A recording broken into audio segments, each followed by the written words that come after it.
I need you to stay with me for the next few minutes, because what I'm about to tell you is the kind of story that changes the way you see the people closest to you. I walked into my family's suburban home expecting a simple dinner, looking at the faces of the people who raised me.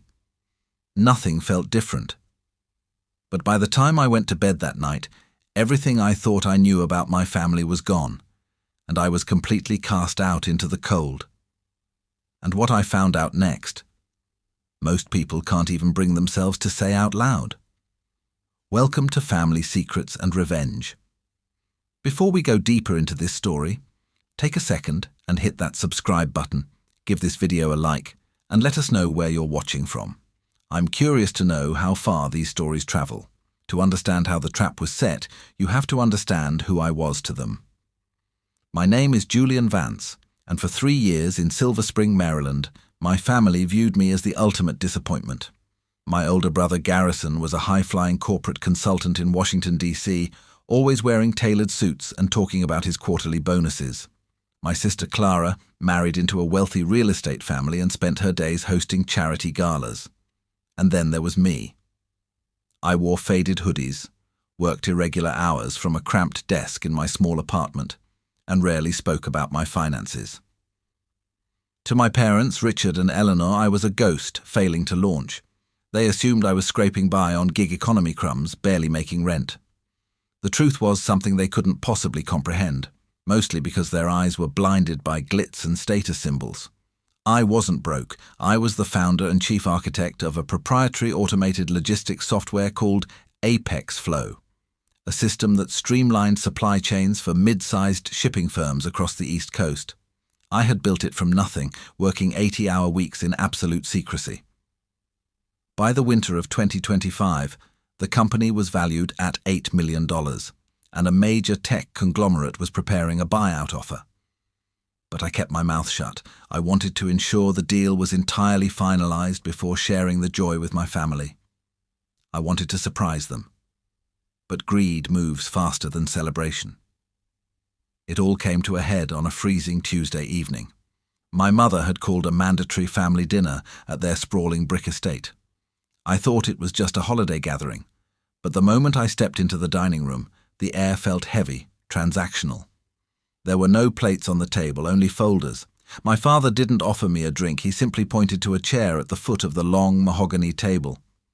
Garrison was smirking, crossing his arms over his chest, while Clara looked out the window, refusing to make eye contact with me. "Julian," my father started, his voice dripping with practiced disappointment. "We've spent the last 3 years watching you drift. You have no stable career, no corporate trajectory, and you are tarnishing the Vance family name in our social circles. We cannot keep supporting a lifestyle of zero ambition." I stared at him, genuinely confused. "Dad, I have never asked you for a single dollar since I graduated college," my mother chimed in, her tone sharp. "It's not about the money, Julian. It's about the liability. We are restructuring our family trust and our estate planning. Garrison and Clara are contributing members of society. You are a financial risk." Garrison slid one of the heavy folders down the glossy wood surface toward me. "It's a formal severance of familial assets, Julian. You sign this, you waive your inheritance, your stake in the family's property, and you legally remove yourself from the family umbrella. In exchange, Dad is giving you a one-time check for $10,000 to clear your debts and get a real job." I looked down at the paper. It was a cold, brutal legal document stripping me of my place in the family. They truly believed I was a starving, desperate minimalist who would jump at 10 grand. What they didn't know was that their sudden urgency wasn't born out of shame. It was born out of desperate greed.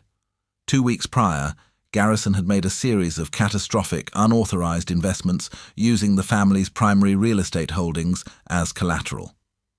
He was facing a massive margin call that would ruin my parents' credit and strip them of their estate. He needed to consolidate the family trust immediately, eliminate any potential claims to the remaining liquidity, and use the clean title of the house to secure an emergency bridge loan. They thought clearing me out of the legal picture would save them from their hidden ruin. I looked up from the documents, making direct eye contact with my brother.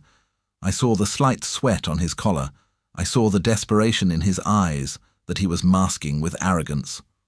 I realized right then that they didn't care about my well-being. They wanted a scapegoat and a clean legal break before their own house of cards collapsed.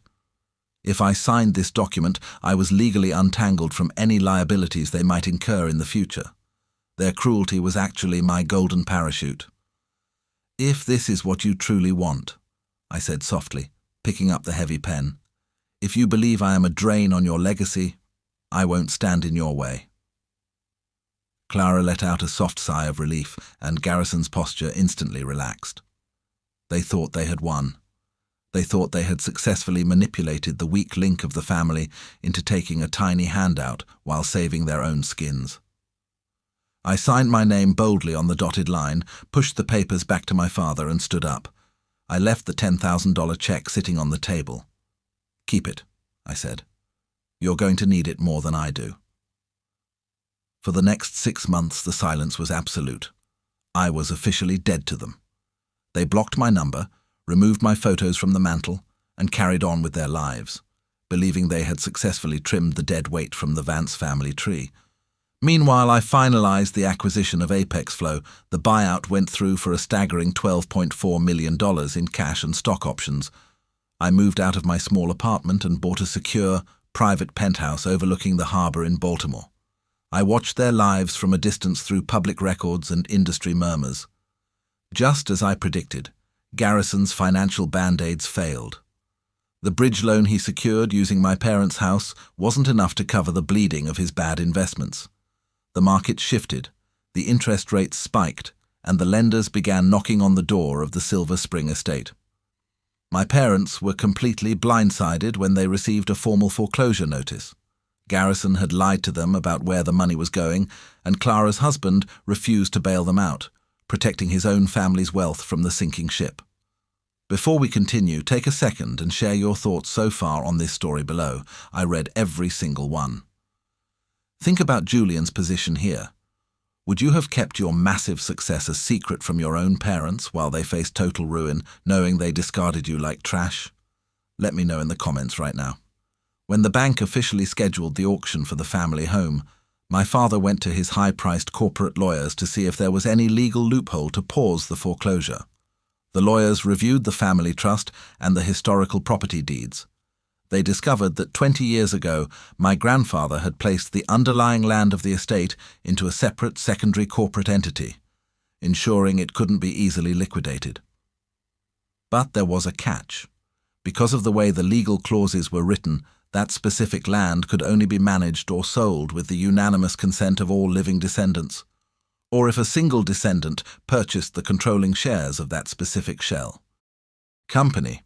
Garrison desperately tried to buy those shares, but when he contacted the corporate registry, he was told the controlling interest had already been quietly acquired 3 months ago by an anonymous private equity firm called JV Legacy Holdings. My father used his remaining connections to find the face behind JV Legacy Holdings, expecting to negotiate with a ruthless venture capitalist.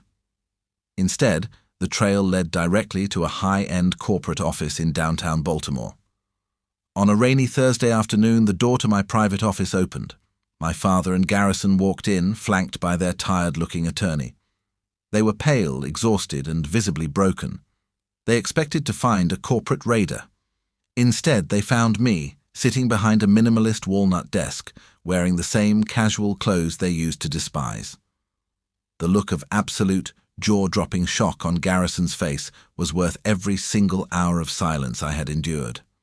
"Julian," my father whispered, clutching the edge of the doorway, How are you running this place? What is this?" I leaned back in my chair, folding my hands. "You wanted me out of the family because you thought I was an unambitious liability, Dad. You signed papers to protect yourselves from me, but the truth is, I was protecting myself from you. I knew Garrison was destroying your finances. I knew you were going to lose the house. So I let you disown me. It freed me from any legal obligation to pay off Garrison's massive debts. Before we go deeper, I would love to hear your point of view. Tell me what part hit you the hardest in my story, and share your thoughts in the comments. Watching a family realize they threw away their only real savior because of superficial judgment, is a heavy truth. I looked directly at my brother, who couldn't even meet my gaze. I bought the underlying land of your estate for pennies on the dollar through my firm. The house belongs to the bank, but the land it sits on belongs entirely to me. If you want to avoid a public eviction and total social ruin, you are going to hand over the keys, and you are going to rent it from my corporation on a month-to-month lease. You wanted a business relationship with your son, Dad. Now you have one. They left my office in total silence, completely defeated by the very trap their own arrogance had set. They judged my silence as poverty and paid the ultimate price for their pride. Thank you so much for watching this story unfold on Family Secrets and Revenge. If this journey of strategy, betrayal, and ultimate vindication resonated with you, please take a moment to like this video, leave your thoughts in the comments below, and subscribe to the channel for more deep, emotional stories of truth and justice. Your support means everything to me, and I can't wait to see your perspectives in the comment section below. Stay strong, stay vigilant, and I will see you in the next story.